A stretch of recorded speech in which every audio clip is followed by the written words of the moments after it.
you've mentioned that you're taking your Bitcoin, or I guess taking it to the grave with you, but I guess gifting it to the Bitcoin network, more or less, right? It's you've said that you intend on never selling it, never giving it away. It's just going to go with you kind of to the end.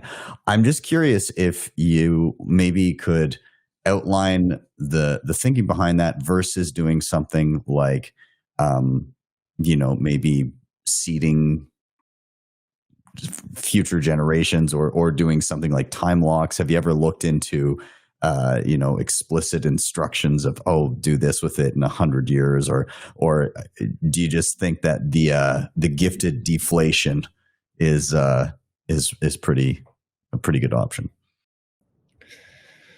I think everybody can do what they want with their estate, and there are a lot of that comes down to a system of values.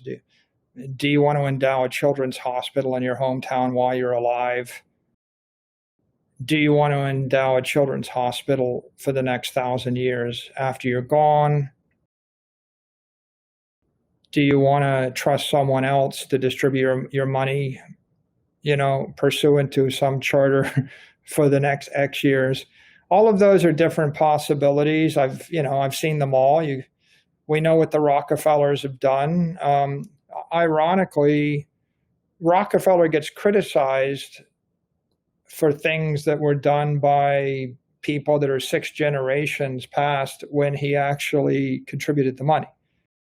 So I think there's no doubt that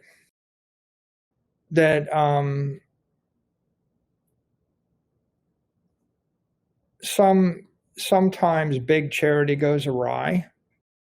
Do you want someone 1,000 years from now or 100 years from now to use all of your money as they see fit?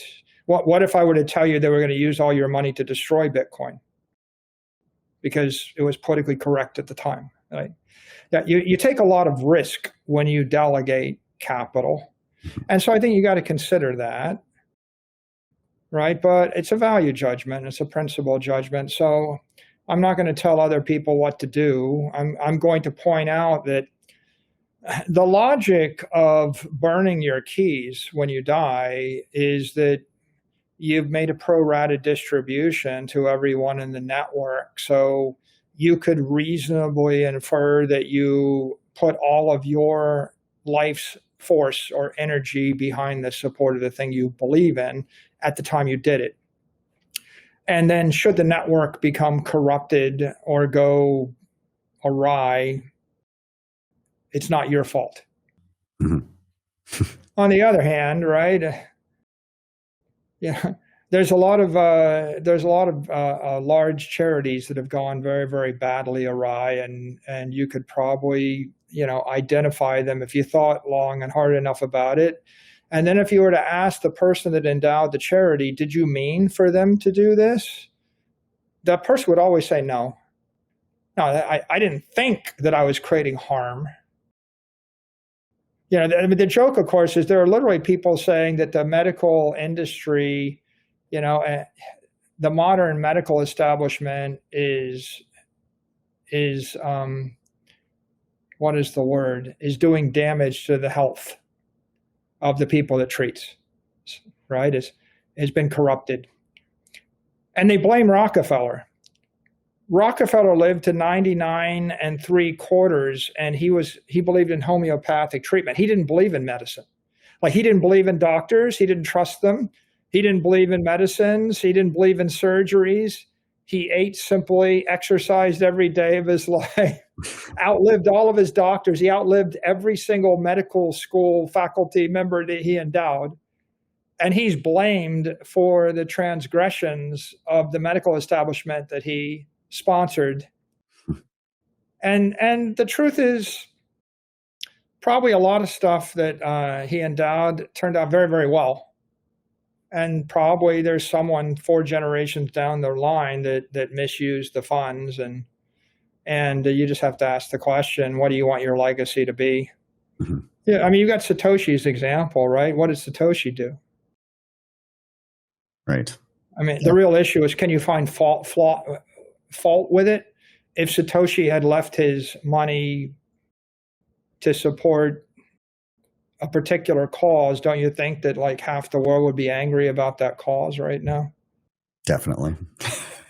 In fact, if it was a liberal cause or a conservative cause or American cause or a not American cause, it would be tearing the Bitcoin community apart, because people would be very angry that Bitcoin was being used for this thing they didn't agree with, right? Yeah. Yeah, of course. Let me break this down for my fellow Bitcoiners. In just 8 weeks, I've seen a serious shift. More strength, more energy, and fast muscle gains. The reason? FITSCRIPT. They ran 124 biomarkers, blood, hormones, inflammation, and built a fully custom plan: nutrition, training, supplements. No guesswork, no templates. This is functional medicine meets precision fitness for high-performing men who want sovereignty over their health. If you care about optimization the way you care about your money, test, don't guess. Don't trust, verify. Hit the link in the description or scan the QR code on the screen to check out FITSCRIPT and see what's possible. You opted out of the broken financial system by adopting Bitcoin and taking self-custody of your money. But protecting your wealth is only part of the equation. Now it's time to protect your freedom. My family is stacking sats and stacking flags. A second passport is our hedge against government overreach and uncertainty. If you're a Bitcoiner looking for your exit strategy, our friends at Citizen X will help you secure second citizenship through investment or descent. Book your free call today by hitting the link in the show notes or simply scanning the QR code on the screen. In order to make the network work, you needed to have an asset which is self-referential. Like that is, we pay the miners with Bitcoin, right? Every 10 minutes. We don't pay them with fiat. And so if you don't value the Bitcoin, you wouldn't mine the network, right? You wouldn't protect the network because you're getting paid. And so the logic was, we want the people that protect the network to have a vested interest in making sure that the thing they're getting paid in is not corrupted. So in a way, if you spent your entire life defending the network, growing the network, and you managed to accumulate a lot of capital, you know, what is the least risky way for your life's work to continue in perpetuity? It's pretty much to burn the asset on the network, right? Yeah. Right, which is what Satoshi did. I mean, so Satoshi set an example, and he is like, what's the famous quote? Lost coins are a contribution to everybody else. They make everybody else's coins more valuable. Yeah. Right? I mean, but it was kind of a classic understatement. It's classic understatement. It's like, you know, if the thing that you love, you imbue with your estate. You know, so you're a father, you love your kids and you want to give them something, right? You're a patriot, you love your country, right? You're devout, you love your church. You know, all you got to do is walk through any cathedral in Europe, right? You see all the chapels and you see, you know, very wealthy people contributed their entire estate in order to finish the, you know, Notre Dame or St. Peter's or the like. So it's a human idea. I'm going to use my estate to further whatever my ideology is. So you just got to decide, what are your values, right? And I believe in the logic of laser eyes. If you're lucky enough to have one mission in your life and have any modicum of success, then you should count yourself fortunate, right? You're probably luckier than the great majority of the vast majority of people that ever lived. The world's full of people that were successful at one thing, but then they actually picked a second, a third, or a fourth thing. And when you pick the second, the third, or the fourth thing, you kind of destroy your legacy, or you dilute it, right? At the very least, or distract it. You built a business your entire life. You give it to your idiot son, the derelict, and he bankrupts the company. Was there anything honorable about that? Like if you really love the company, you don't leave it to your idiot son. You leave it to the most qualified employee. You pick the one out of a million people that's going to actually protect the customer, protect the investors, protect the employees, improve the product, right? So in this particular case, you got to kind of consider, is your ego getting in the way of pursuing your interests or not? Hey, you. Yes, you watching the Bitcoin price movements and the latest exciting news. It's awesome to stay informed, but the real power of Bitcoin comes from taking control. Don't just watch, take action.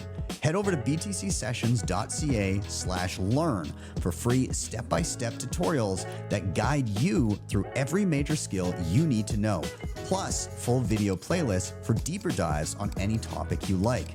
And if you're ready for the ultimate fast track, scroll to the bottom and check out bitcoinmentor.io for premium one-on-one experience with my team of Bitcoin experts to ensure you get it right the first time. Don't wait. Secure your Bitcoin future today. Hit the link in the show notes or scan the QR code on the screen.